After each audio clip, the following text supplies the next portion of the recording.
Hey, bienvenidos y gracias por estar aquí, por seguir conectado con Improsa Podcast. Gracias a ti por escucharme semana tras semana y te doy la bienvenida a este espacio donde hablamos de herramientas comunicativas. Improsa Podcast es el podcast en español donde aprendes a comunicarte mejor. Por eso hoy vamos a tratar un tema que sé que a muchos les interesa. La mayoría de nosotros en realidad está preocupado siempre por saber cómo moverse. Hablo de la comunicación no verbal, pero sobre todo de nuestro lenguaje corporal. Más allá de todo lo que abarca la comunicación no verbal, vamos a hablar de esas posturas, de los gestos, de la manera en la que debemos enfrentarnos a la cámara y que justamente hoy por hoy se vuelven una necesidad. Tenemos que hacer entrevistas de trabajo, pero no solamente esto, reuniones de trabajo donde todos los días debemos enfrentarnos a tener una buena postura, unos gestos apropiados y que todo ello haga un mensaje coherente, construyamos un mensaje de seguridad frente a las personas que tenemos en la cámara, o sea, personalmente también. Así que para ello vamos a hablar del lenguaje corporal desde la experiencia de una persona que tiene muchísima experiencia en ello y una persona que todos los días se enfrenta a la cámara y quién mejor que ella para contarnos cómo expresarnos de una mejor manera frente a ella. Así que les tengo una invitada de lujo, ella es dominicana, pero tiene un programa muy famoso, Conversando con Susana, es voiceover, locutora y en este momento está radicada en los Estados Unidos. Para mí es un honor presentarles a todos ustedes a Susana Hernández. Susana, bienvenida a los micrófonos de Emprosa Podcast. Al contrario, muchísimas gracias a ti, más que feliz de poder compartir contigo, conocer lo que haces. Es para mí un honor poder ser parte de tu podcast el día de hoy. Bueno, gracias. Y pues para entrar en materia, me encantaría conocer un poco más de ti y sobre todo que los oyentes conocieran un poco de esa historia que es bastante particular. Estuve viendo muchas entrevistas, parte de tu contenido, y encontré algo que me pareció muy interesante y que me encantaría que le contaras a nuestros oyentes, y es el tema de que estudiaste no una carrera relacionada con comunicaciones, que en un principio estudiaste algo que tenía que ver con matemáticas. ¿Cómo es eso de las matemáticas y la comunicación? Cuéntame esa historia. Bueno, pues te la resumo. Yo nací y crecí en la República Dominicana, estudié mis cursos primarios y secundarios hasta el bachillerato en la República Dominicana y una vez ya terminé el liceo, como le llaman allá al cuarto de bachiller, entonces nos mudamos a los Estados Unidos. Pero yéndonos un poquito más atrás, desde muy pequeña, yo tenía mucha pasión por la comunicación, estar en eventos, presentar, como eso de que me gustaba ser el centro de atención, ponémoslo de esa manera. Entonces, recuerdo que yo tenía unos 6 años y ya sabía leer muy fluido y en la iglesia me ponían a leer, pero el podio me quedaba demasiado alto y me ponían unas cajitas, entonces me subían ahí en las cajitas como una escalerita para que la gente pudiera verme porque me cubría por total el podium. Entonces, mucha gente desde que yo tenía 9, 10 años, decía, esta niña va a estar en televisión, va a ser periodista porque habla muy bien y todo eso. Y pues yo tenía como que, bueno, yo creo que sí, va a ser comunicación, lo mío va a ser comunicación social. Pero al mudarme a los Estados Unidos, entonces ahí como que se me cambian los papeles, porque no te puedes ir a la universidad a estudiar una carrera donde vas a hablar y a comunicar todo el tiempo en un idioma que tú no dominas. Entonces como que estaba un poco difícil el asunto. Bastante. Siempre fui buena para la... Bueno, mientras tanto, voy a tomar clases de inglés para mejorar lo que es mi pronunciación y conversación, pero no me puedo quedar sin una carrera. Y entonces decidí por entrar a administración de empresas. Y como decías tú, se me daba lo de la matemática, 2 más 2, siempre digo lo mismo, 2 más 2 es 4 en cualquier idioma, entonces eso se me iba a dar. Y es ahí donde por varios años estuve en todo lo que tenía que ver con administración de empresas, luego empecé a trabajar en banco, que es finanzas, básicamente ejerciendo eso. Hasta el día de hoy todavía trabajo en un banco, trabajo en finanzas al mismo tiempo que hago comunicación. Pero me quedé con la espinita y ya después de haber tenido mis hijos, entonces decidí que no me iba a quedar con las ganas y que yo tenía que hacer esto. y regresé a las escuelas a estudiar locución, presentación de televisión y producción de televisión al mismo tiempo. Entonces ahí es cuando en realidad esto arrancó y ha sido una aventura fantástica. Ya llevo casi 4 años ejerciendo la comunicación aquí en la ciudad de Nueva York y muy feliz. ¿Y cuándo y cómo fue la primera vez que presentaste en vivo? Yo creo que esa es una historia que hay que tener presente o que nos la cuentes desde tu experiencia. ¿Cómo fue después de estar en un banco, imagínate trabajando en un banco y entrar entonces a hacer tu primera presentación en vivo? Cuéntame cómo fue eso. Bueno, pues te cuento que cuando terminé las clases, que ya me gradué, me tocaba hacer una pasantía. La pasantía fue en radio, no fue en televisión, Ok. pero ahí empecé a conocer personas y en ese programa de radio conocí al productor del primer programa de televisión para el que trabajé. Y yo le conté lo que yo estaba haciendo, acababa de graduarme y me dice, mira, yo estoy en un proyecto nuevo, necesito a alguien que sea para asistente de producción del programa. Y yo feliz, yo voy, yo claro que sí, yo acabo de graduarme y quiero aprender y como también eso se me daba, pues voy para allá. Y así comencé en la televisión detrás de cámaras. Ok. Estaba asistiendo con todo lo que eran guiones, cuadrar o gestionar las entrevistas, incluso hasta la contabilidad de ese proyecto la estaba llevando yo en su momento. Y luego de unos meses, mucha gente se volvió muy, voy a decir, normal que los invitados llegaran y le dijeran al productor, ¿y cómo es que tú no tienes a esa muchacha en pantalla? Porque ella es bonita y ella habla muy bien. Tú deberías tenerla en el programa. Y él dice, sí, cuando ella esté lista, un día de estos. Y así mismo fue. El día antes de una de las grabaciones me llamó y me dijo, tráigase ropa con usted que va a grabar mañana. Ok, sí, yo sé que voy a grabar. Ok. No, no, no, usted va a grabar, va a ser parte del elenco mañana. Ok, así me quedé como que, ok, ¿y qué vamos a hacer? Llegue usted llega lista y mañana hablamos. Y te juro que el día anterior de eso fue un corre-corre como no te imaginas, porque entonces yo quería, obviamente, cambiarme la imagen, ponerme más bonita, buscar ropa, no sabía qué ponerme, Dios mío, es la primera vez en televisión. Llega el día y todo fluyó tan bonito, de una manera tan natural, porque los muchachos que estaban en el programa, ya había trabajado con ellos en la parte de producción, ya nos conocíamos, teníamos esa amistad, voy a decir de esa manera, que permitió que fluyera mucho en el escenario, permitió que el programa pasara rápido, se sintió más como una conversación entre amigos, y yo creo que no me dieron los nervios hasta que se acabó todo y hay que ver lo que yo hice entonces, porque ahí se Claro. estaba nerviosa, ahí venía yo, Dios mío, ahí que yo habré dicho, porque te voy a ser sincera, yo no me acuerdo de absolutamente nada de lo que dije, yo Suele tenía pasar. la emoción, sí, yo lo hice, pero si me preguntabas después que terminó el programa, ¿qué dijiste? Yo no sé lo que yo dije, yo tengo que verlo. Me senté a ver el primer programa, lloré, fue muy emotivo para mí porque yo recuerdo que mi mamá en el 2008 me pidió y me rogó que yo participara en las audiciones de un programa de belleza que hacen aquí en los Estados Unidos, que se llama Nuestra Belleza Latina. Ajá. Me rogó que participara. Entonces, en su momento yo le dije que no, yo sentía que el hecho de que yo tenía hijos me ponía en desventajas con las demás chicas. Y ella, pero trátalo, que no pierdes nada. Y le prometí que lo iba a hacer. Desafortunadamente, mi mamá murió en un accidente en el 2010. Entonces, cuando yo me vi en televisión la primera vez, todo lo que hice fue llorar y llorar y llorar y llorar, porque yo decía, Dios mío, si mami estuviera aquí, estuviera tan feliz de poder ver lo que yo hice.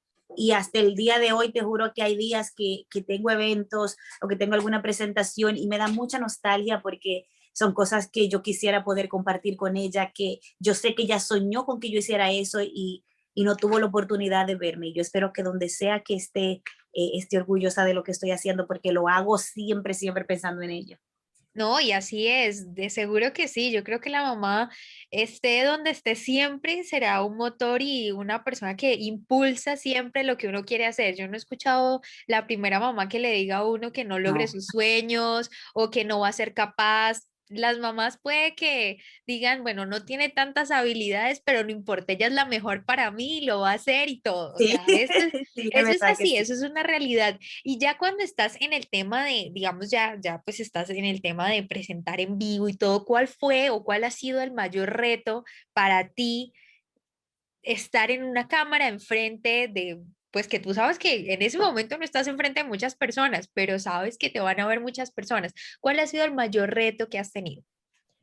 En el 2018, vísperas de Año Nuevo del 2019, se me presentó la oportunidad de conducir o presentar una transmisión especial en vivo desde aquí de Nueva York, desde Times Square, para la República Dominicana. Era la primera transmisión en vivo que se hacía desde Times Square en víspera de Año Nuevo para un canal dominicano. Me dijeron, oye, vamos a hacer algo, vamos a esperar el Año Nuevo ahí en Times Square para que tú seas, junto con otro de mis compañeros, quien haga la transmisión. Yo feliz, súper emocionada, pero honestamente es un escenario intimidante, porque te digo intimidante porque no solamente tiene las cámaras, no solamente tienes apuntadores, no solamente tienes un guión que tienes que seguir, pero tienes miles de personas alrededor tuyo. Estás tú aquí parado, pero hay otra transmisión aquí, otra allá, otra enfrente, una detrás, otras de cada lado hay personas transmitiendo, gente que quiere venir, estar en la cámara y hacerle saludar a todos sus familiares, quieren buscar cámara, como dice en este momento, hacerle así allá. Entonces, yo recuerdo que estábamos en un hotel y mientras esperábamos la hora de bajar, y yo llegué y había gente, pero no tanta a la hora que yo llegué. Pero ya cuando bajamos, que para caminar tenían que abrirnos paso, que había policía alrededor de donde estábamos porque era demasiada gente, como que todo se te junta y tú dices, Dios mío, de verdad, yo voy a poder hacer esto.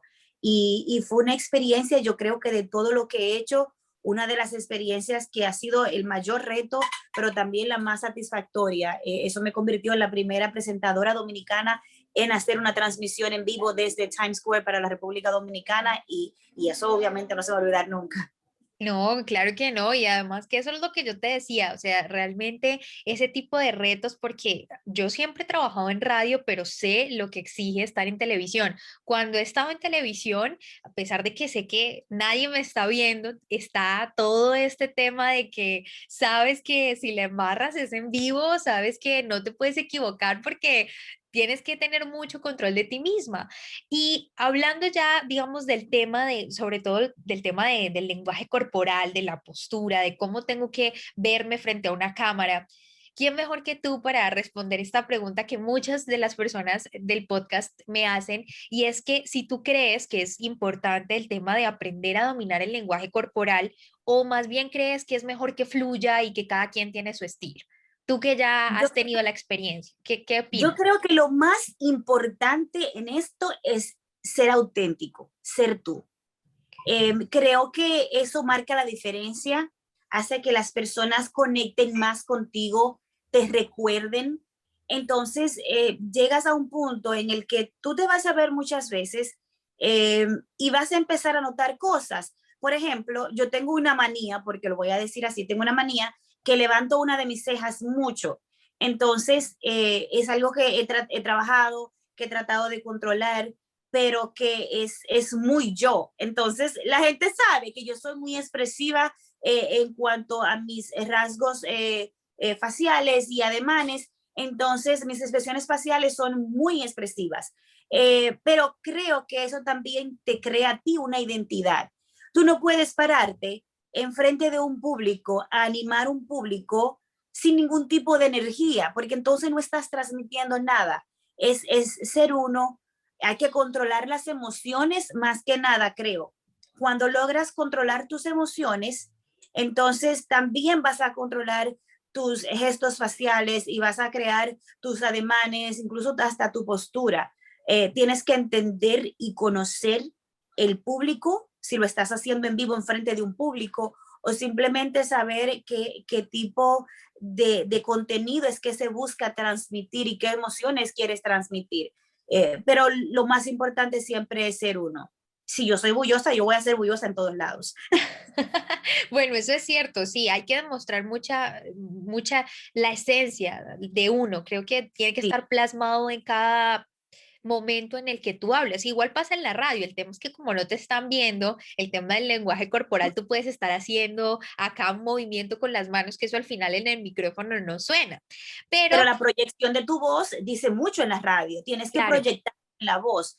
Tú no te están viendo, pero la gente mientras tú estás hablando, saben si tú estás triste, si estás molesta, si estás emocionada, si estás feliz. Entonces es mucho, vuelvo y repito, y no quiero sonar repetitiva, pero es ser uno. Lo que tú sientes en ese momento, pues dejarlo fluir y vas a poder conectar mejor con la gente. Y hablando de eso, el tema de las emociones que me parece algo importante, cuando estás a punto, digamos, de salir a hablar o que estás a punto de salir en vivo, ¿qué haces para de pronto estar un poco más relajada y más controlada? Hay muchas personas que se quedan en blanco, ¿no? Cuando estamos Sí, grabando y ya se quedaron estáticas o se les olvidó lo que tenían que decir o les empieza a sudar las manos, que es un poco el tema de la ansiedad y de los nervios al hablar en público, que es normal. Yo creo que el que no lo sienta sería un mentiroso, porque todos sentimos esos nervios. definitivamente.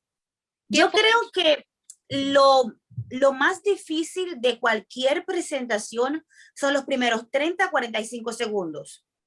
Va a haber la adrenalina siempre. Si tú te disfrutas esto, siempre va a haber esa adrenalina de los primeros 30 segundos. Vas a estar nerviosa, eh, pero hay cositas que tú puedes hacer para minimizar eso.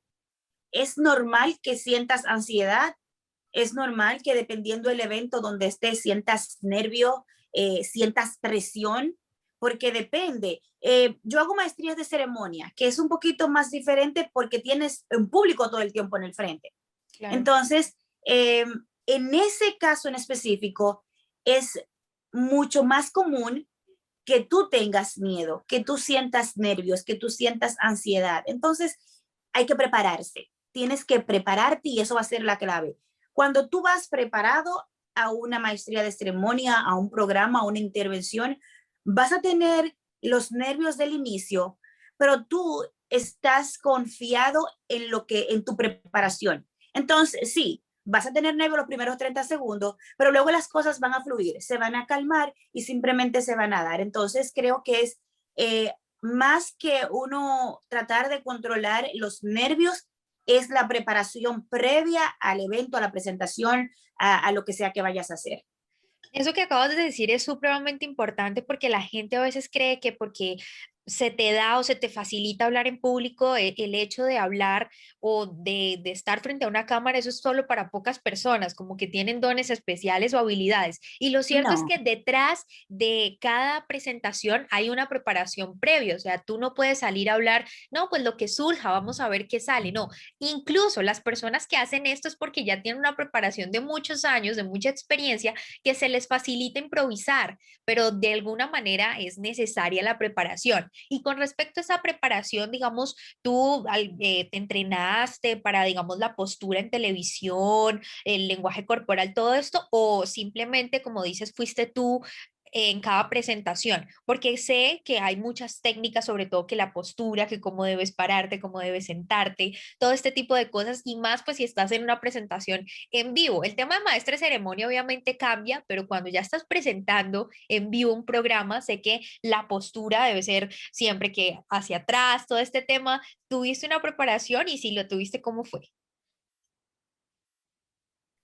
bueno, si te cuento, yo siempre estoy en constante evolución, siempre ando buscando uno que otro taller, una clase, donde yo pueda aprender otras cosas. Justamente ahora estoy tomando clases con un coach colombiano, estoy tomando clases de oratoria y clases de elocuencia.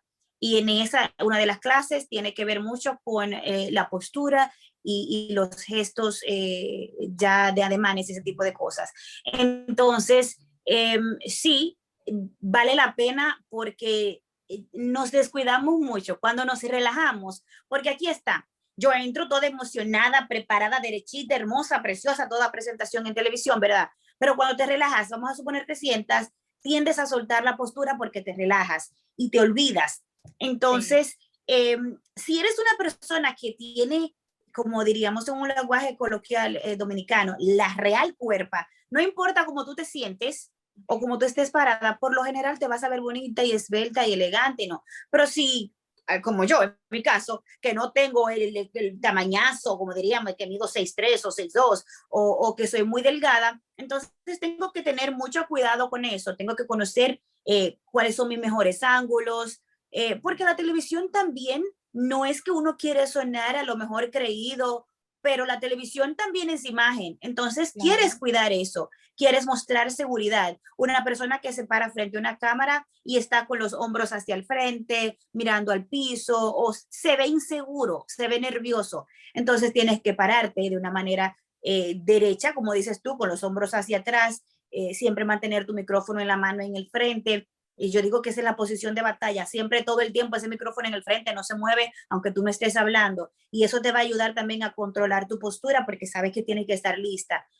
Tú no, si hay más de una o dos cámaras, tú no sabes desde qué ángulo te están tomando. Entonces, si está otra persona hablando y tú no estás pendiente a la cámara, puedes que te hayas relajado y estés sentada en una posición que no te ves bonita en la televisión o Sí. entonces uno luego lo ve y dice, pero debiste editar eso, ¿por qué no me cortaste? No me veo bien.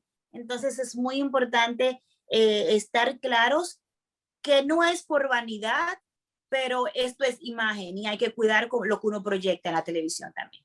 Claro, y es que el tema de proyectar en la imagen se convierte en una necesidad, porque es que mira, o sea, eso incluso es para aplicarlo a la vida. Si tú te das cuenta y estás, como tú dices, relajada y te sientas ahí con tus amigas, de pronto te encuentras a alguien que va a decir, la primera impresión que va a tener de ti es como que no, esa muchacha tiene pereza, como que está toda Sí, tirada en la silla. Y sabemos que no, el tema no es entrar en esa discusión de que no nos interesa el qué dirán, pero siempre estamos enviando estímulos, siempre estamos diciéndole a la gente cosas, entonces el tema de la postura me parece importantísimo. Pero hay un tema que siempre me ha causado curiosidad y es el de mantener el contacto visual, o sea, tú siempre tienes que estar mirando hacia una cámara y también sé que existen muchos ejercicios. En tu caso, digamos, tú simplemente te dices, tienes que mirar a la cámara y estás súper concentrado porque eso también pienso que puede interferir un poco en lo que estás diciendo, porque por estar concentrada en postura, mirando, no sé qué, puede que te leves un poco de lo que realmente tienes que decir. Entonces, tú me dirás cómo haces ese proceso para que siempre estés mirando a la cámara y como que no se te desvíe la mirada, que no estés como en ese tema de que buscando monedas ahí en el piso o como que estés por allá elevada mirando el techo. Entonces, dinos por favor, ¿qué haces en esos casos? ok, yo te voy a decir un secreto. Yo tengo un problema que yo soy muy perfeccionista. Entonces, si mi pelo no se siente bien, si una uña no está bien o algo en mi outfit o mi atuendo no se ve bien, yo no voy a estar cómoda, yo no voy a ser yo ahí frente a una cámara. So, yo creo que lo primero es asegurarte que tú estés cómoda, como estás arreglada, como estás vestida. Si quieres, antes de grábate, tómate fotos. Lo he hecho antes cuando no estoy muy segura de la ropa que tengo puesta, del atuendo que llevo puesto. Me tomo fotos o me grabo antes de para asegurarme que se está viendo como yo quiero que se vea, que proyecta seguridad, que me veo cómoda en él. Una vez estoy frente a la cámara, yo me hago de cuentas que todo lo que está alrededor de mío desapareció y que esa cámara es una persona y yo le estoy hablando a esa persona y necesito concentrarme en esa persona. Ok. Se da el caso que a veces estás con alguien más en el set y entonces tienes que mirar a esa persona de vez en cuando porque están teniendo algún tipo de interacción. Entonces, pero siempre tomando en cuenta que la cámara es tu público y tienes, si tú quieres transmitir un mensaje, si tú quieres que esa persona conecte contigo, si quieres que pongan atención, tienes que estar mirándolo, porque yo no puedo hablar contigo en persona tratando de darte un mensaje y mirando al que está al lado o el que está al frente, detrás de ti. Entonces, necesito crear ese contacto, aunque sea de manera virtual, con el que está en su casa dedicándome su tiempo. Es algo de respeto, por respeto a quien te está viendo, dale todo tuyo ahí. Eso es muy cierto. Y ya que tú tienes un programa de entrevistas, el tema también de escuchar, ¿no? Porque creo que cuando uno está haciendo una entrevista, el 80% se trata de escuchar a quien tienes enfrente y ya un 20% es en el que tú intervienes para preguntarle a la persona. Entonces, eso hace parte también del tema de escuchar que a veces lo olvidamos. A veces creo que está como un poquito rezagado por allá, ocultado en el baúl y a veces simplemente escuchamos para responder y no realmente darle la importancia que tiene la persona que está hablando, que es algo que tú acabas de decir, ¿no? Hay que tener siempre en cuenta que si tenemos una persona enfrente, sea una cámara, porque ahora todo el tiempo es conversaciones por videollamada, tenemos Sí. reuniones por cámara, todo esto, entonces hay que aprender a escuchar y creo que ese es un reto también, porque fíjate que digamos, para las personas que no tienen mucha experiencia, y creo que tú que ya tienes mucha, me dirás que en un principio se torna un poco tenso el tema de que tengo que estar bien, buscar siempre mi mejor ángulo, sonreír con el micrófono acá, porque a veces uno se relaja, entonces quiere bajar el micrófono y no solamente eso, sino también estar escuchando lo que te dice la persona, poniéndole y prestándole atención, no pensando como que, ¿será que me estoy moviendo mucho? No, sino No, prestando y a eso atención. también, y a eso le agregas que por lo general hay gente de producción alrededor tuyo que está hablando, que se está moviendo, que a veces se están diciendo necesitas cortar o agrégale más tiempo o pregunta tal cosa. Entonces, tienes que ser multifacético, multitasking ahí. Tienes que Total. hacerle tú mismo de imagen, coordinador de tu imagen mientras está ahí. También tienes que hacer de producción porque tiene que estar escuchando lo que producción está diciendo y quiere estar pendiente de que estás escuchando a tu entrevistado en el momento, que le estás poniendo atención para que la entrevista fluya y sea coherente. Porque se da el caso cuando mencionas que a veces no escuchamos, se da el caso de que le haces una pregunta, pero tú tienes tus preguntas predeterminadas ya en algunos casos.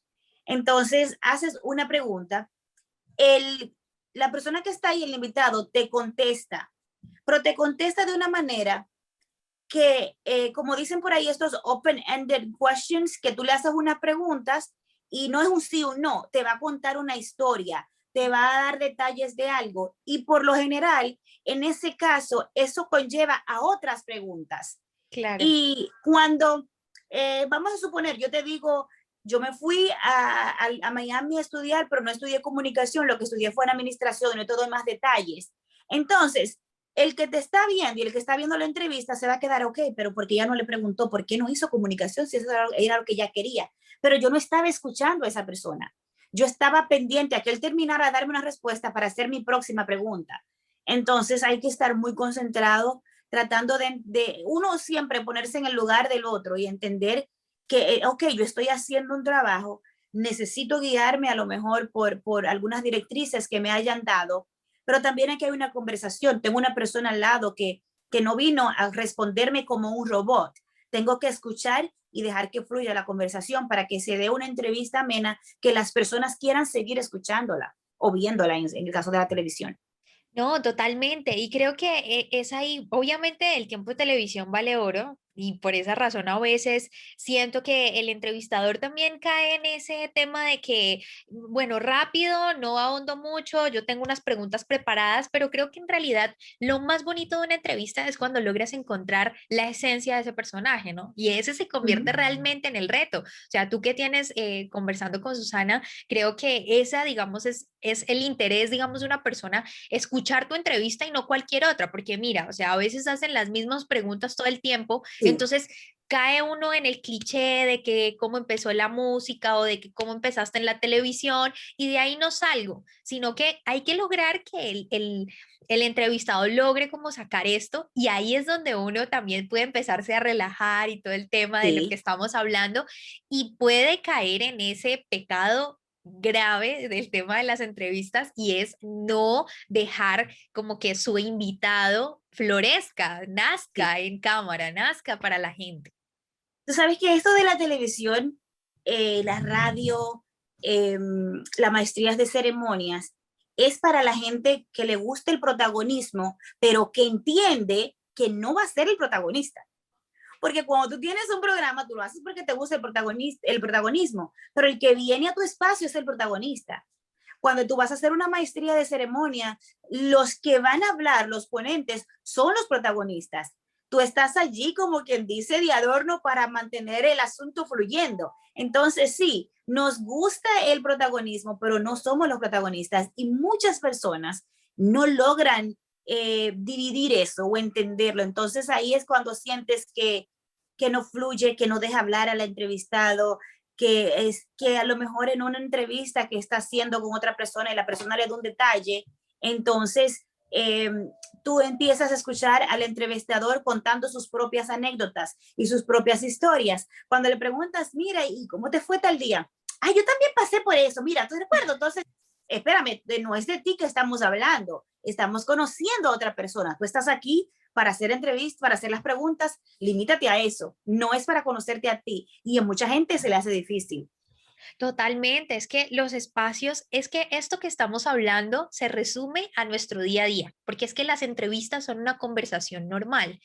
Y cuando hablas de eso, de que a mí también me pasó, es lo más o sea, es lo más normal que existe en todas las culturas, yo creo, porque las personas siempre quieren hablar y no escuchar. Volvemos Sí, a lo mismo. Entonces, a pesar de sonar repetitivo, es decirle a las personas que nos ven y nos escuchan que el hecho de conversar, el arte de conversar se convierte en una entrevista. Hay que interesarse más por los demás claro que y creo que ahí es donde generan las conexiones. Incluso cuando estás hablando con una persona y la estás conociendo y sales con esta frase de que a mí también me pasó, ahí pierde la conexión porque a la persona no le interesa. O sea, sí. estamos hablando en una entrevista donde yo quiero ser el protagonista, ¿no? Entonces, si me entrevistan Sí, a mí, yo quiero serlo. Y cuando estás hablando con alguien y tú le preguntas o quieres hablar con esa persona, es porque te interesa esa persona, no porque esa persona quiere saber de ti. En ese momento, si quieres saber de ti, pues empiezan a preguntarse y a conversar. Pero el tema aquí es que debemos aprender a no restarle importancia a quien tenemos enfrente, sino dársela toda. Y ahí vamos a generar conexiones, porque es que mira, o sea, tú puedes haber entrevistado a las personas que tú creas, pero creo yo, y él podría afirmar que cuando estás en medio de un set, creas esa conexión que al final yo creo que el entrevistado igual haces vínculos con ellos, también pues sí, sí, intercambias teléfonos y eso sí. también te va ayudando en tu vida laboral. El día de mañana uno no sabe a quién le Ujú. puede decir, oye, mira, me encantó cómo me hiciste esta entrevista y me encantaría que trabajaras conmigo. Sí, eso me ha pasado mucho y es algo que suele pasar muy frecuente cuando tienes artistas que duran mucho, mucho tiempo en tu set o alrededor tuyo mientras está grabando. O como te dije, una de las cosas que hago fuera de la televisión son las maestrías, las hago muy seguido y por lo general casi siempre termino con algún tipo de conexión con alguien ahí dentro o que me ofrecen trabajo para una próxima ocasión o soy parte de un proyecto, ¿por qué no vienes? Y eso tiene que ver mucho, mucho con la personalidad de uno. Yo no voy a pararme en un podio a pretender ser alguien que yo no soy. Quien tú ves aquí, quien tú escuchas aquí, es la misma persona que tú vas a ver haciendo una maestría o vas a escuchar en la radio, o vas a ver en la televisión. Entonces, la gente te ve genuina, la gente te ve como alguien con quien puede tener una conversación después de, con alguien con quien puede a lo mejor formar o forjar una amistad. Muy reciente tuve una maestría de ceremonias que creo que ha sido una de las mejores que he hecho en cuanto al nivel de profesionalismo, pero la más difícil emocionalmente. Una de las invitadas, una de estas mujeres exitosas de aquí de la ciudad de Nueva York, de esas que tú ves en la calle y dices, caramba, yo quiero ser como ella en su momento. Entonces, ella se para, empieza a hablar y lo último que yo me voy a imaginar es la historia de vida de esta mujer, que a todos los que estaba ahí nos sorprendió de una manera que nos dejó sin palabras. Te, yo me paro al podio después que ella termina y yo tengo un nudo en la garganta que yo casi ni podía hablar, yo lo que quería era llorar. Entonces, tú respiras y el show tiene que continuar.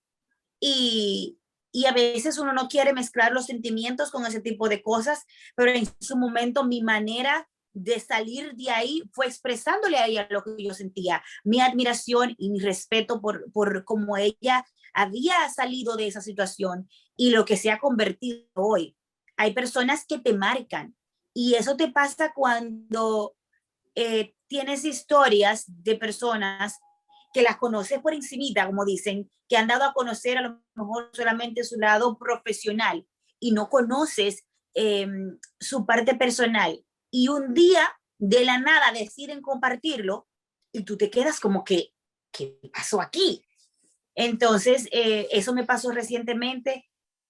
Después que se terminó la maestría de ceremonia, hablé con ella, me pasó su número, me dijo, te ves una muchacha muy genuina, me encanta tu voz, es el tipo de persona que quiere uno seguir escuchando, me encantaría trabajar contigo en adelante. Y hemos hablado después de eso, tenemos una reunión pautada para pronto, para proyectos que ella tiene y para cosas mías también. Entonces, vuelvo y digo, tiene que ver mucho contigo, cómo manejas tu personalidad y lo que transmite y lo que tú proyectas como persona cuando hablas o cuando te presentas ante un público. Eso que acabas de decir me pareció y me llegó bastante porque creo que es difícil a veces que la gente te vea cuando estás haciendo una presentación como maestra de ceremonias o en televisión y que te vea bien, aparentemente bien, pero nadie sabe cómo es el tema de controlar ese tema de las emociones. Yo siempre lo decía en mi podcast, en la primera temporada había un episodio en el que yo hablaba de la voz y yo decía, uno nunca escucha a un locutor de radio hablar sin ganas, como si no hubiera desayunado, como recién levantado, no, con actitud, con energía, porque es que se supone que la radio es el acompañante de las personas, entonces imagínate un locutor sin ganas y todo eso que acabas de decir es porque muchas veces, en muchas ocasiones, uno debe tragar entero. Sí, respirar profundo y salir con una buena cara para que el show continúe como tú lo dijiste y fluya. Entonces, eso es muy importante, aprender a administrar las emociones cuando se trata de hablar en público, porque eso también lo va a reflejar el cuerpo. O sea, si uno definitivamente está mal, está deprimido y todo esto lo que decíamos, pues se va a notar en la posición de los hombros, incluso en los ojitos que no le brillan a uno, porque es que todo Sí. eso influye. Me imagino que en el momento en que Yo has tenido... tengo, yo tengo unos ojos grandes, muy expresivos. Entonces, si estoy triste, se va a notar. Si estoy alegre, si estoy emocionada, también se nota. Y cuando hablas del control de las emociones, eh, a uno lo ven en la televisión o lo escuchan en la radio y lo escuchan como, oh, esta se ve que tiene la vida perfecta, que no tiene problemas, que no le pasan imprevistos. Yo he tenido casos, te voy a contar uno que me pasó hace unos meses. Llegué de un compromiso a cambiarme a casa corriendo porque tenía uno más a que atender ese mismo día. Yo había estado en la mañana, toda la mañana en un lugar, llegué a mi casa alrededor de las 2:30, 3 de la tarde y yo tenía que estar en un podium a las 6:30. Llego a la casa, era literalmente a bañarme, a darle de comer a los niños, arreglarme y salir. Le preparo de comer, dejo los niños en la cocina y me voy derecho al baño. No me he quitado la ropa ni siquiera todavía y escucho a uno de los niños decir, ay Dios, lo dice en inglés, ay Dios, pero fue tu culpa. Pero escuché como angustia en su voz y mi corazón de madre me dice, sal. Salgo del baño y llego a la cocina y el niño hay sangre por todos lados y tiene una herida en el pie. Y yo, mi corazón se me paró en el segundo, Dios mío, ¿qué le pasó? Y trato de ver, me tiro al piso a checar el pie, qué es lo que pasa, él está sentado, está sangrando. Le digo, ¿qué pasó? Pero te acabo de dejar bien ahora mismo, no hace un minuto. Y dice que pisó un cuchillo. ¿De dónde salió un cuchillo? ¿Cómo? Si no había cuchillo en ningún lado. O que trató de cortar algo, no sé cuánto. El asunto es que aquí estoy ahora con este dilema. Mi esposo no está en la casa, está trabajando y no llega en horas, no va a llegar en horas. Tengo un niño que tiene que ir a emergencias porque necesita suturas en ese pie. Claro. Y yo tengo una maestría de ceremonias en el Comisionado Dominicano de Cultura. Yo no puedo llamar a esa gente y decirle, no, yo no voy. Yo tengo que llegar. Entonces, estoy así como en el momento frisada. No sé lo que voy a hacer. Le escribo a mi hermana vive a 1 hora y media de mi casa.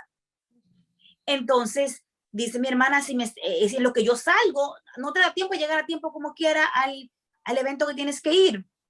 Llamo a mi papá dice que me vaya a emergencia, que emergencia va a ser rápido, pero él vive un poco más cerca de mí que mi hermana. Vuelve y me llama mi hermana y me dice, hablaste con mi papá, ya hablaste con Antonio, que así le llamamos. Va a llegar, me dice que no, que él está en la casa, que él me da tiempo. Ella se molesta y lo llama. Y él dice, ok, llévalo al hospital y yo me voy a encontrar contigo ahí.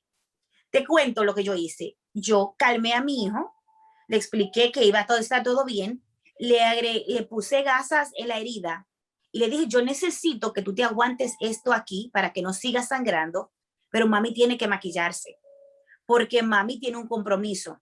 Tengo a mi hijo sentado al lado mío en una silla con gasas puestas en una herida, mientras estoy tratando de maquillarme de la manera más rápida y eficiente posible.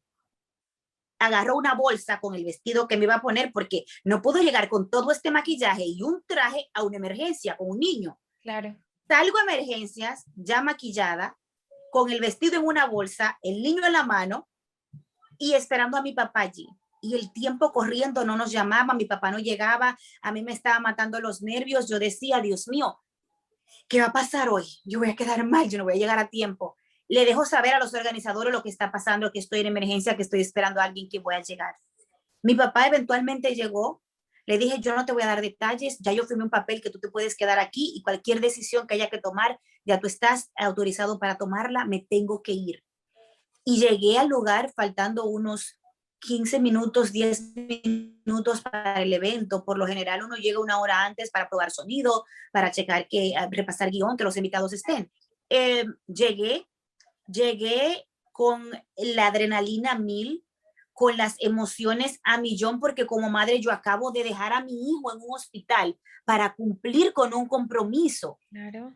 Entonces llegas con el corazón arrugado, pero tienes que pararte ahí y actuar como que aquí no ha pasado nada, dar lo mejor de ti, sonreír, mantener un público, pues de cierta manera entretenido y luego salir. Y eso fue lo que hice. Me paré allí, hice mi trabajo a lo mejor de mis habilidades, me despedí y salí corriendo a regresar a mi casa para ver cómo estaba mi hijo, qué había pasado en el hospital, porque ni siquiera había podido hablar más, no sabía si lo habían suturado, si le habían dado algún medicamento, nada, no sabía nada porque no tenía el teléfono. Entonces, para mucha gente se ve todo muy bonito y ven a uno con una vida perfecta en las redes sociales y piensan que a uno no se le enferma un hijo, que no le pasan cosas. Otro día hubo un programa en vivo y me chocaron el carro saliendo al programa. Entonces, son cosas que le pasan a uno y uno tiene que llegar a hacer su trabajo y continuar. Gracias a Dios, yo tengo un equipo de apoyo, como se lo llamo, que es mi familia,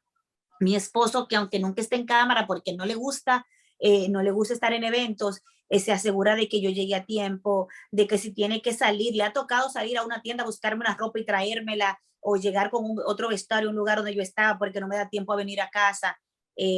Los niños que le dedico todo mi tiempo posible, pero que entienden que hay días que mamá va a tener que sacrificar un poquito de tiempo para poder cumplir con mis labores, mis hermanas, mi papá, un grupo de amigas que esas mujeres, si tienen que llegar a mi casa a cuidar a los niños para que yo vaya o ir conmigo y acompañarme a un evento donde tengo que cambiar varias veces, lo hacen. Entonces es muy importante también tener ese grupo de soporte alrededor de uno porque no es fácil. Es una carrera muy linda, es una carrera que te da mucho de manera emocional, pero también es una carrera muy demandante.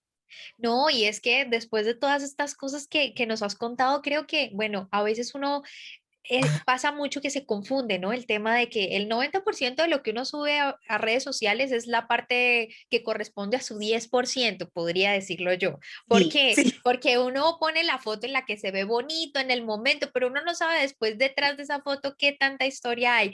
Sin embargo, el tema de las redes sociales pues hace que también las carreras de pronto de presentación, de influencers, incluso se vuelvan tan aspiracionales que digan como que los ven lejos de la realidad, pero es ahí donde uno tiene que darse cuenta de que todos somos humanos, de que todos nos da nervios hablar en público, de que a todos nos ha tocado un mal día antes de enfrentarnos a una cámara o antes de hablar en público, y eso marca la diferencia entre, lo hablábamos de la preparación, por eso la preparación es tan importante. Porque si tú eres una persona que no se ha preparado, que no ha estudiado en el tema de las habilidades de hablar en público, que todos, absolutamente todos podemos hacerlo y convertirnos en comunicadores y en especialistas a la hora de hablar en público, todos lo podemos hacer. Si no hay una preparación, pues lógicamente vas a tener percances a la hora de presentar, como nos estaba contando Susana, y eso realmente marca la diferencia. Al final, creo que después de todas estas historias, me llevo de ti algo muy valioso y es la esencia. Y creo que a pesar de que uno no está fingiendo el hecho de que no le pasen cosas malas, pero sí es profesionalismo de uno, depende de uno que el show continúe y sin dejar su esencia, sin dejar de lado, y es sacar tu mejor cara porque ahí afuera hay un público que te espera y eso hace parte de tu pasión y de tu profesión. Creo que eso me llevo de ti y creo que es un gran aprendizaje para todos los que nos escuchan. Al final, lo más importante es tener como esa esencia que la proyectas a través de tu lenguaje corporal. Fíjate que pues el tema, digamos, central iba a ser el tema del lenguaje corporal, pero creo que la enseñanza que nos has dejado es increíble, porque detrás de tanta perfección hay un ser humano que siente, que sufre, que se ríe y que al momento de estar en cámara lo quiere transmitir, pero sin dejar su profesionalismo. Creo que es una gran enseñanza.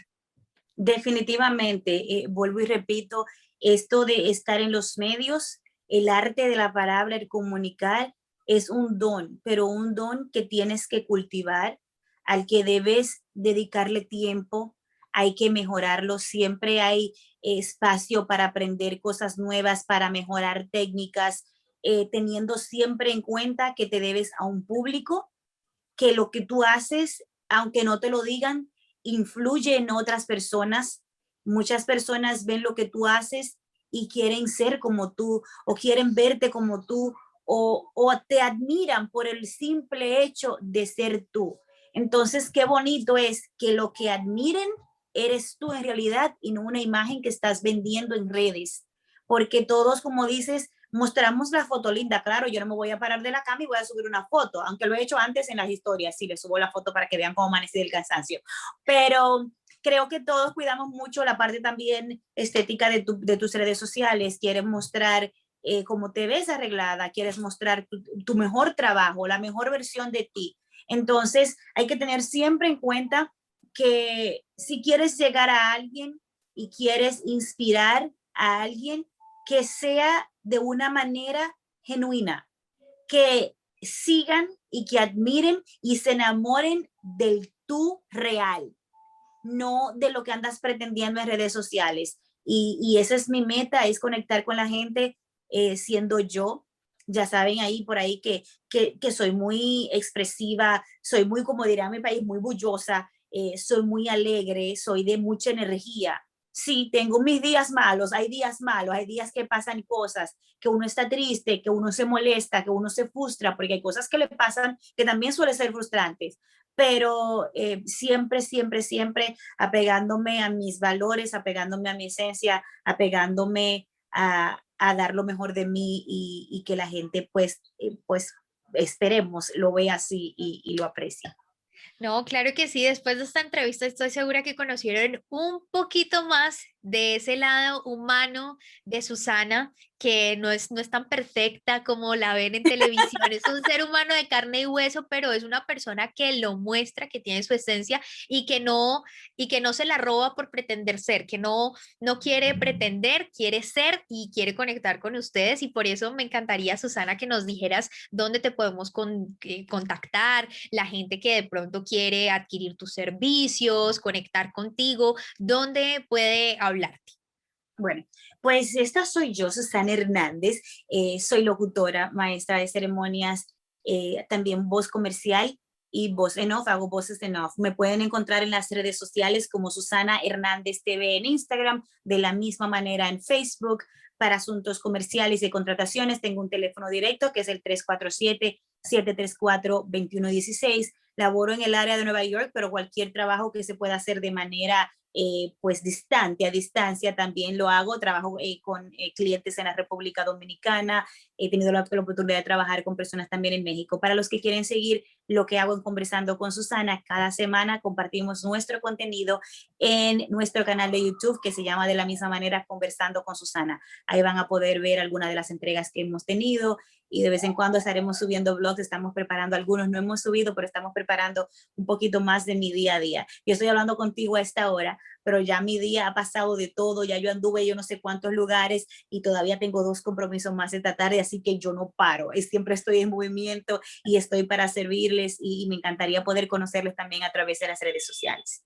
No, y me imagino que todo el mundo quedó encantado contigo porque de verdad que tienes una energía que derrochas. No me imagino tenerte en vivo porque aquí estamos en la cámara, pero se nota y me encanta esa personalidad porque yo también parte soy un poco bullosa. Acá también en Colombia decimos lo mismo, así que me encantan esas personalidades que transmiten energía y sobre todo la tuya que es positiva. Así que millones de gracias por tantas enseñanzas que nos has dejado en esta mañana, Susana, y gracias de verdad, en prosa, mi comunidad te lo agradece y pues de mi parte, Diana Checa, un gusto haberte tenido. No, el placer ha sido mío. Estoy a tu total disposición para cuando quieras. Gracias a tu gente que te escuchan, que te siguen y que yo sé que van a estar pendientes de mí después por allá. De antemano le agradezco esta atención. Así que te mando un abrazo virtual y a toda tu gente y muchísimas gracias por la oportunidad. Bueno, un gusto y nos vemos pronto. Chao. Será, bye bye.